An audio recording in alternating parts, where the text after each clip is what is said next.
rasanya saya Desa bisa memandu acara Bibit Bincang-Bincang Tani. Bibit Bincang-Bincang Tani ini merupakan program baru dari Dinas Pertanian Kabupaten Buleleng dengan mengangkat isu seputar dunia pertanian. Pada hari ini kami akan mengawali perdana sekaligus launching program Bincang-Bincang Tani Bibit yang memang acara ini merupakan acara baru dan kami mengambil tema tentang ketahanan pangan. Tentunya berbicara mengenai ketahanan pangan itu jangkauannya luas. Namun kami akan mengambil spesifik dari tema ketahanan pangan tentang peran dan fungsi pokok Dinas Pertanian. Selain itu, kami juga akan mengangkat isu-isu hangat yang layak untuk diperbincangkan, tetapi tidak keluar dari pakem Dinas Pertanian. Tentu saja narasumber kali ini yaitu Bapak Kepala Dinas Pertanian Kabupaten Buleleng, Gading Melandra. Terima kasih. Semangat pagi Bapak. Bagaimana hari ini Bapak?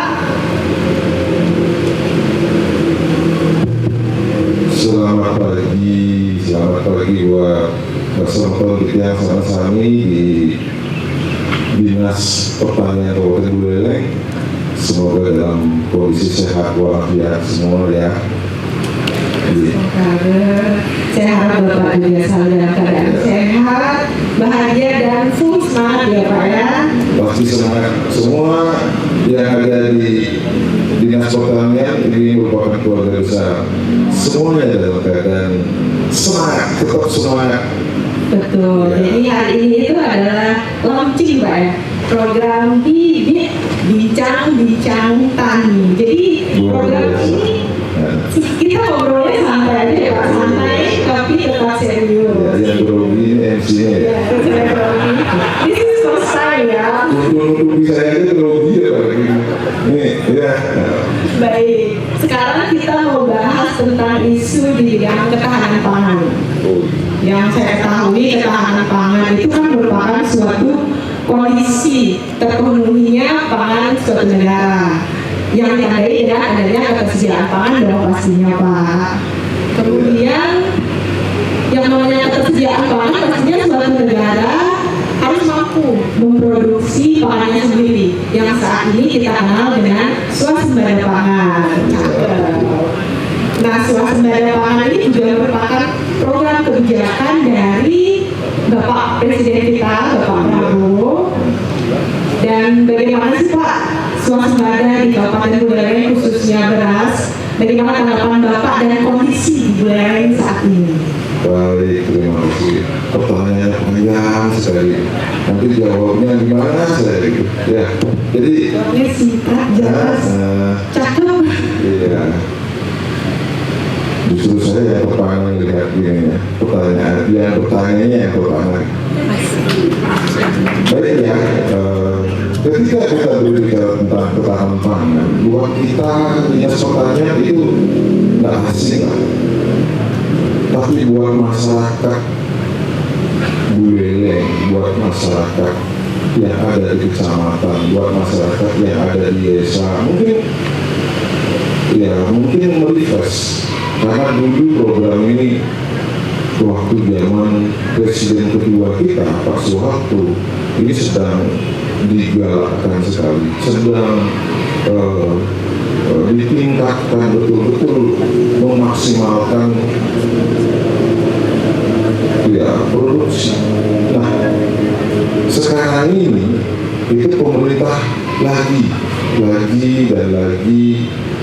mengingatkan pada kita untuk menjaga eksistensi dari ketahanan pangan. Ini baru kita berbicara ketahanan pangan, belum kita berbicara kemandirian pangan. Dan selanjutnya adalah kedaulatan pangan. Ini semua memiliki arti dan makna yang cukup luas dan memberi dampak pada masyarakat atau rakyat seluruh Indonesia. Karena kejayaan sebuah negara itu terlihat dari kemampuan ketahanan pangannya, kemandirian pangannya, bahkan kedaulatan pangannya. Negara yang berdaulat harus menjamin atas pangannya.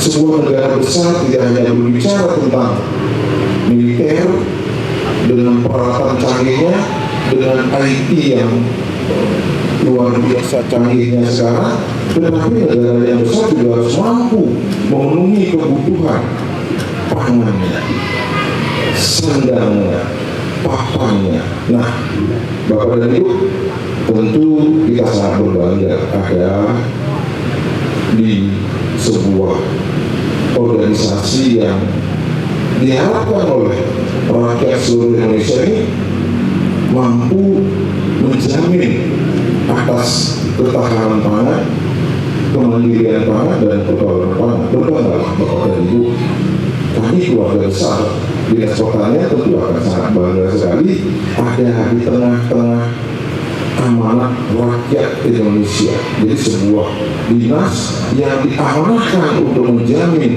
atas pangan.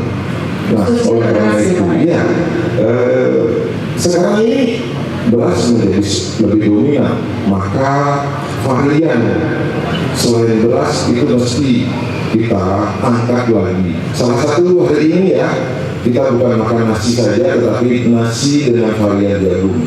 Ini sebuah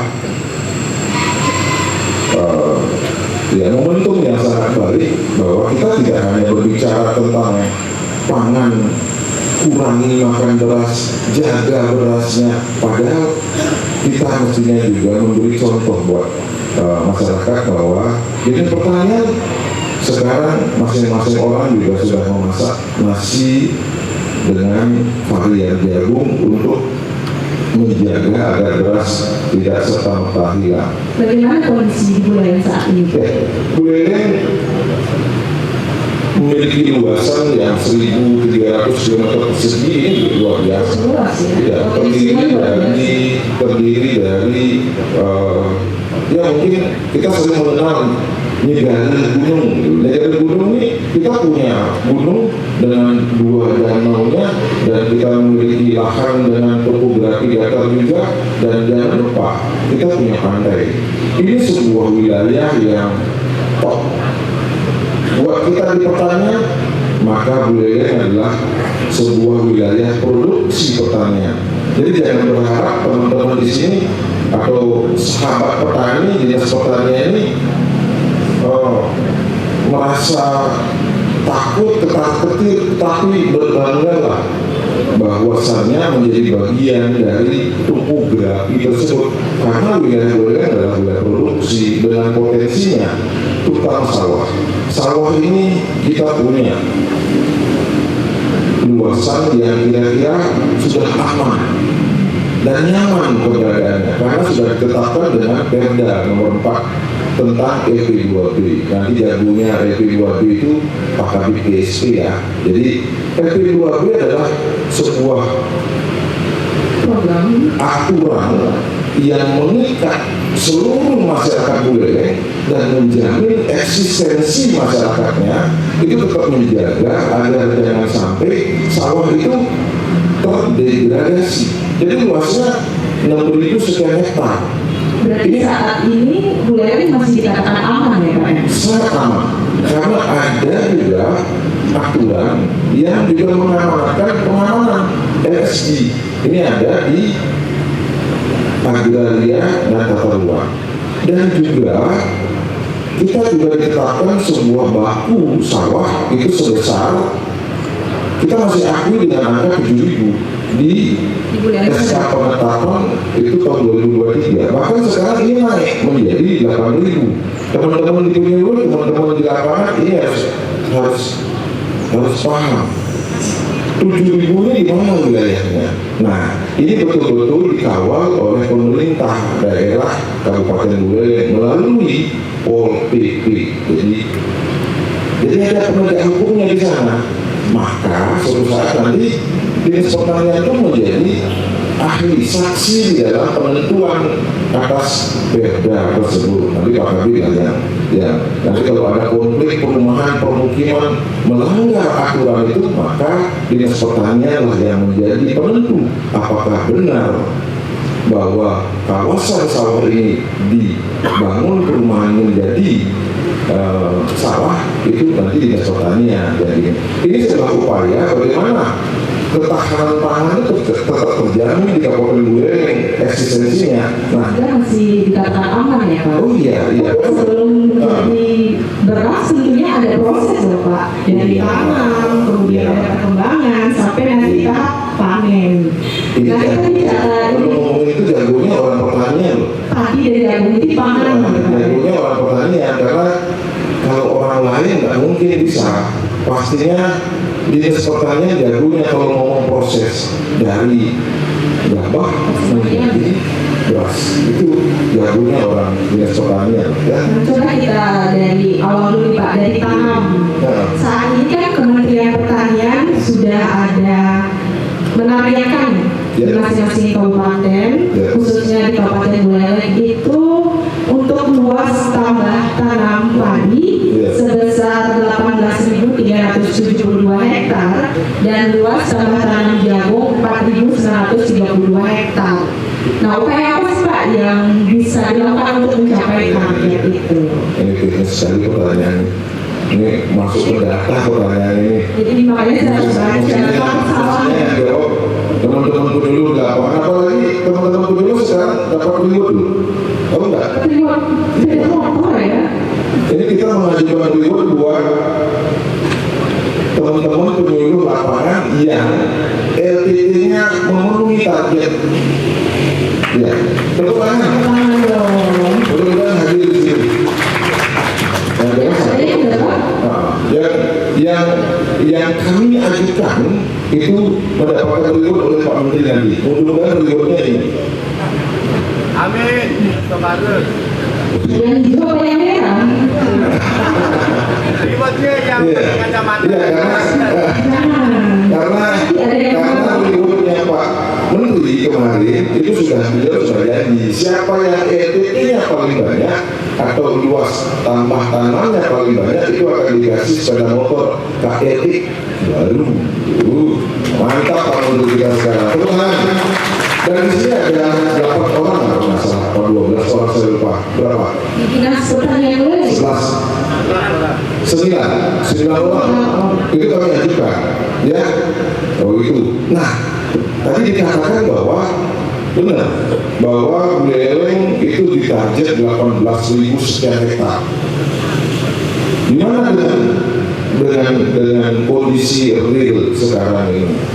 Dari data di tanggal 30 hari Minggu, tepatnya bulan Juni di terakhir, saya juga cukup memberikan apresiasi, terima kasih banyak kepada bidang TP, bidang tanaman pangan dan juga bidang lain, termasuk horti juga ya. Tidak lupa juga PSP, karena ini mestinya kerjanya bersinergi, dan ini terwujud bahwasannya luas tanam kita sekarang posisinya luas tanam ya, luas tanam itu sudah 10.000, sudah masuk di musim tanam kedua. Sudah mendekati ya. Sangat mendekati. Luas panen kita sekarang di posisi 8.000. Artinya masih ada 2.000 hektar yang sudah mulai masuk kepada musim tanam kedua. Jadi luas tanam kita ini bukan hanya sekedar data omong-omong, tetapi data yang dilaporkan setiap jam 4 sore oleh teman-teman. Ini harus update datanya untuk menjamin bahwa kinerja Dinas Pertanian itu terukur dan terarah. Jadi sebenarnya kerja kita sekarang ini adalah presisi. Jadi kalau melihat di Google apa sih presisi gitu ya, kalau Polri itu sering salah presisi. Ya, presisi sebuah kinerja yang fokus pada satu titik dan satu komando. Jadi begitu. Maka kemarin saya sampaikan kita bikin baju dengan tema label itu. Ya, ini sebuah motivasi yang kira-kira karena kita sudah melakoni dan bahkan kita dikasih reward itu. Jadi berarti memang harus hasil kerja kita di dinas pertanian itu direkam tidak hanya di dinas pertanian tetapi sampai provinsi dan Kementerian Pertanian. Jadi kalau kita sampai di mana sih? Apa sih upayanya? Upayanya ya luar biasa. Pemerintah membantu benih lewat dinas pertanian melalui CPCL-nya, baik benih jagung maupun benih padi. Pemerintah juga memberikan subsidi pupuk. Bahkan sekarang boleh petani langsung beli pupuk di sekarang gak iya, boleh semuanya. Ini menandakan bahwa era keterbukaan, era memutus rantai panjang itu dibuka sekarang oleh pemerintah. Buat kita keluarga besar pertanian itu luar biasa, sangat meringankan petani. Dan petani pun semangat sekarang berjaya. Ya, tadi kita sudah berbicara mengenai tanam, tentunya setelah tanam ada hasil, Pak ya, ada panen. Nah, yang menjadi problemnya ini ada di serat gabah. Namun pemerintah sekarang sudah membuat kebijakan serat gabah yang bersinergi dengan Bulog. Bagaimana Pak kondisi Bulog untuk kebijakan serat gabah ini? Iya, kemarin di bulan Maret kita posisi sudah di 53 ton memberikan kontribusi pada pemerintah pusat, khususnya Bulog. Ini juga memenuhi target dari kuota yang sudah diberikan atau namanya target itu harus terpenuhi. Jadi kalau ada target sasaran, jadi di benak pikiran kita itu kinerja. Nah, ini semuanya sudah tercapai dan sinergi ini itu setiap momentum petani berhasil menjadikan tanaman padi berbuah gabah itu sudah langsung teman-teman di Bulog sudah mengawasi sampai pada ditimbang dan diangkut di atas truk itu udah biasa. Artinya begini, ketika proses budidaya tanaman padi itu berakhir pada gabah kering panen itu betul-betul dikawal. Apakah ini dibeli oleh Bulog sebagai bagian komitmen pemerintah pusat untuk menjamin atas kondisi gabah nantinya akan menjadi beras itu aman dan juga terkendali distribusinya plus harganya. Dan kita sudah bersyukur sekali lonjakan harga gabah di periode tanam pertama ini tidak terjadi. Biasanya kalau panen gabah pasti harga gabahnya jeblok dan itu biasanya petani menangis. Iya, bukan menangis, PPR-nya yang tabrakan petani biasanya. Iya, tapi kita sekarang dengan gagah berani berpakaian seragam datang ke petani untuk ikut nimbang dengan harga 6.500. Ini bangga ya. Ini bangga. Apalagi dengan pakaian seragamnya sekarang. Setiap lapangan timbang padi pakaiannya pakaian teknikal beli sendiri ya. Ya. Dibandingkan dulu setiap mau panen penyuluh nonton bersih wali Pak, harga gabah jadi 4.800 beli murah. Karena ketika ngomong penyuluhnya langsung dihajar dibawa sama petaninya, Pak ini aja Pak, setiap panen sekarang udah dikawal habis. Begitu pula teman-teman di lapangan hati-hati melaporkannya, ya. Karena tanam ada juga laporan panen. Ya karena ada reward, ada mekanismenya. Sekarang di Kementerian Pertanian itu tidak boleh melaporkan di bawah harga 6.000. Iya, kalau di bawah harga 6.000 kemarin masih ada kata mata. Ini di produk tanam kedua tidak ada kata langsung diciduk Bapak dan Ibu. Jadi tolong hati-hati ya, tolong hati-hati. Baik Pak, sekarang yang isu hangatnya Pak, kan ada program MBG, bukan mall dari dia ya, tapi makan bergizi gratis. Sebagai dinas pertanian, bagaimana sih Pak kesiapannya dalam mendukung program makan bergizi gratis? Wih, saya harus buka cakupan lagi.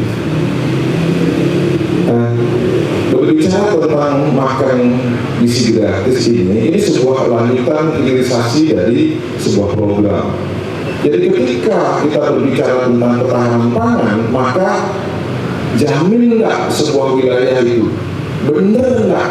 Maka pemerintah sekarang melanjutkan proses dari pasca panen sampai ke hilirisasinya. Gimana caranya adalah dengan memberikan makan gratis untuk menjamin gizi masyarakatnya, gizi rakyatnya. Di mana posisinya? Satu buat anak. Jadi dari anak TK, PAUD, SD, SMP, bahkan SMA untuk makan bergizi gratis minimal satu kali. Ini sudah dilakukan Pak? Sudah. Yang kedua adalah menjamin ibu hamil untuk diberikan juga. Minggu ini sudah berproses. Jadi untuk Buleleng sekarang ini sudah ada di Desa Raya. Jadi dia cari karena begini, kita juga paham betul atas kondisi permasalahan. Jadi teman-teman atau sahabat-sahabat kita yang mengelola dapur gizi ini masih dididik sekarang, dan bahkan narasumbernya ini ada duduk di depan nih ngomong gizi. Jadi ada Pak Dr. Dewi narasumber, itu ada Pak Habib juga sebagai narasumber. Banyak rekan-rekan kita menjadi narasumber untuk nih teman-teman SPPG.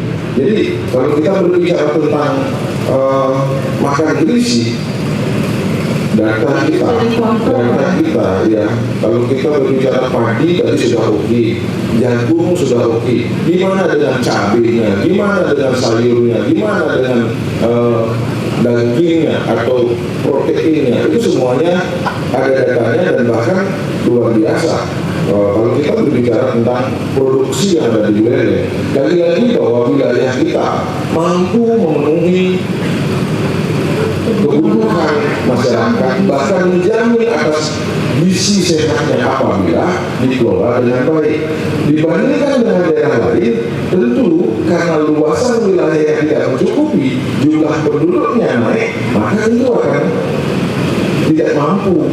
Maka Buleleng atau petani yang ada Buleleng, masyarakat Buleleng mestinya menangkap ini menjadi sebuah peluang. Ya, teman-teman ya, siap, sangat siap. Jadi Buleleng sangat siap. Maka ya, tepuk tangan boleh.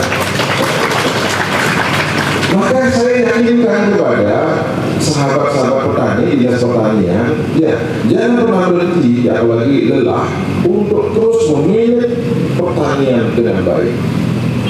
Ini kata kuncinya. Dampingi petani kita rapuh. Dampingi petani. Berikan motivasi untuk bisa terus menjaga eksistensi pangan kita. Jadi kalau kita berbicara ketahanan pangan, jangan hanya berbicara ketahanan pangan di tingkat nasional. Berbicara ketahanan pangan ada di desa. Nih, teman-teman jamin di bandingannya ya. Berbicara ketahanan pangan ada di kecamatan. Berbicara ketahanan pangan ada di tingkat kabupaten. Jamin nggak sebuah wilayahnya bisa mempertahankan ketahanan pangan? Karena ketahanan pangan berdasarkan Perda pangan turunan dari Undang-Undang 18 tentang pangan itu mencakup 18 jenis pangan. Jadi bukan hanya padi, jagung, cabai juga masuk. Jadi sayuran juga masuk. Ya, jadi termasuk orang. Tadi kita sudah bicara tentang ketahanan pangan. Saat ini kita boleh kali ya bahas Renstra dari dinas pertanian dari tahun 2025 sampai 2029. Karena ini berbicara angka dan sifatnya pasti, saya akan bacakan rata-rata Persentasenya dalam 6 tahun sekitar 6,39% Bapak. Jadi strategi apa yang dapat dicapai untuk bisa merealisasi target tersebut? Teknis lagi nih pertanyaannya, berbicara data, teks Pak. Ini jagungnya Pak KBPSP kalau ngomongin Rensa. Itu Rensa itu singkatan rencana strategi daerah. Jadi kalau dinas juga punya Rensa. Nah, ketika kita berbicara Rensa, maka tentu Bapak dan Ibu yang di lapangan harus paham ya, jangan nggak paham, karena Bapak dan Ibu yang ada di dinas pertanian di lapangan itu dituntut untuk menyiapkan untuk peningkatan produksi, keinginan, kebutuhan dari masyarakat. Jadi kalau boleh kebutuhannya dulu, jangan keinginan, susah nanti. Maka berawal dari pijakannya adalah seorang pemimpin akan menjadi pemimpin tentu punya visi dan misi. Visi dan misi sebenarnya hanya satu, lahir dari seorang presiden. Turunannya Pak Gubernur, turunannya Pak Bupati, apalagi kepala dinas itu menjalankan visi dan misinya lewat program. Lewat program turunannya menjadi kegiatan, lewat kegiatan ke subkegiatan. Ini pemahamannya bersama. Walaupun saya bukan kepala Bapeda, tapi saya harus pahami itu bahwa lahirnya sebuah program itu. Maka ketika kita berbicara tentang rensanya OPD Dinas Pertanian, maka kita tarik lagi isunya apa dari isu kita. Nah, kira-kira masalahnya apa sih? Nah, gitu. Isu ini diangkat melalui rencana, ya, sering kita dengar di desa apa? Teman-teman pemilu apa? Jadi sering kita dengar apa? Ikut kok, diundang kok, Musrembangdes. Itu disusun dari sana. Maka kita akan ketahui apa masalahnya, apa kebutuhannya. Dari sana lah kita berpikir. Tetapi berbicara dengan serang, singkat saja berbicara tentang kegiatan produksi. Ini bisa biasanya gini nih, 4 SKS yang dekat. Ya, 4 SKS. Artinya begini, ketika berbicara renselanya Dinas Pertanian adalah peningkatan produksi. Iya, gimana kita meningkatkan produksi? Karena Dinas Pertanian di Kabupaten Buleleng sampai pada, kalau padi sampai pada gabah kering panen. Kalau jagung juga itu ada dua, apakah jagung dipanen untuk sayur atau jagung dipanen untuk pangan. Jadi kita tidak masuk pada ranah pasca panen. Maka saya ingatkan pada sahabat kita, teman-teman di Dinas Pertanian bahwasanya cukup sampai pada panca usaha tani. Nah, itu jangan sampai sakta usaha tani. Tapi ada beberapa bidang program yang dari hulu ke hilir sampai pada sakta usaha tani. Apa itu? Ayo ada yang tahu? Perkebunan, peternakan, itu sampai pada hilirisasinya. Dari hulu memilih bibit, benih, sampai pada pengolahan hasil, kalau perkebunan itu kopinya diolah sampai serbuk, sampai ke pemasaran. Maka irisan kerja kita adalah itu sangat tipis dengan ketahanan pangan, terus perdagangan. Nah, irisannya tipis sekali. Karena apa? Karena kelanjutan dari sebuah peningkatan produksi. Ini kalau kita berbicara restoran kita aman, jadi aman dan nyaman, targetnya tercapai. Ya, mungkin kecil ya, bekerja sama ya. Ya. Kita tidak cukup sendirian, tapi juga harus sama-sama mendukung semua kebijakan dari pasti apapun kebijakannya kita sudah bicara tentang pangan. Coba kita kulik lebih dalam potensi hortikultura di Kabupaten Buleleng. durian dan anggur Bapak. Jadi itu adalah potensi di Kabupaten Buleleng yang menjadi primadona dibandingkan di kabupaten lain. Bagaimana sih Pak tanggapannya tentang dua komoditas ini? Buleleng tidak hanya memiliki dua komoditas unggulan, banyak sekali. Ini yang menjadi primadona begitu. Iya, saya bangga ada dan lahir di Buleleng. Apalagi kerja saya ada di Dinas Pertanian. Bangga sekali. Karena apa? Berbicara tentang pangan kita juara. Berbicara tentang hortikultura juga juara. Jadi komoditas ini adalah komoditas yang sangat potensial untuk dikembangkan, untuk ditingkatkan, untuk menjadi sebuah sentral produksi di sini. Bangga dengan dua komoditas ini. Iya, karena apa? Mungkin juga yang bikin galau ini Pak, biasanya ada komoditas. Iya. Kalau misalnya dibeli juga bikin galau karena kadang harganya bikin kantong siksa shock gitu ya. Iya, Dan harganya wow, coba itu yang bikin galau. Coba lagi kalau bukan sabar gitu ya. Iya. Setiap tahun harganya selalu fluktuatif begitu. Bagaimana upayanya untuk menekan inflasi cabai ini kalau mendatang Pak? Hari ini saya lihat harga cabai kemarin, hari ini ya, bukan kemarin ya, pagi saya buka, itu harga cabai di posisi di 59.000 per kilo. Sebenarnya harga cabai turun sekarang. Posisi kami itu mengamankan pasti fluktuasi harga kami amankan. Lewat apa? Lewat perluasan area tanam. Perluasan area Nah, kemarin kita nanam cabai itu. ada kesan Iya, nanam cabai seluas 1,5 hektar di Yubitin. dan itu merupakan salah satu upaya. Iya. Terakhir Bapak sebagai closing statement nih Pak kepada masyarakat, kepada petani dan juga keluarga besar Dinas Pertanian Kabupaten Buleleng, apa sih Pak himbauannya terkait swasembada pangan ini? Kalau sudah closing statement ini udah di akhir biasanya. Saya sudah ngos-ngosan juga. Gusar rasanya karena diri dia tegaknya apa sih yang mau ditanya lagi dulu padahal temanya itu yang nyari data. Jadi ya closing statement saya bahwa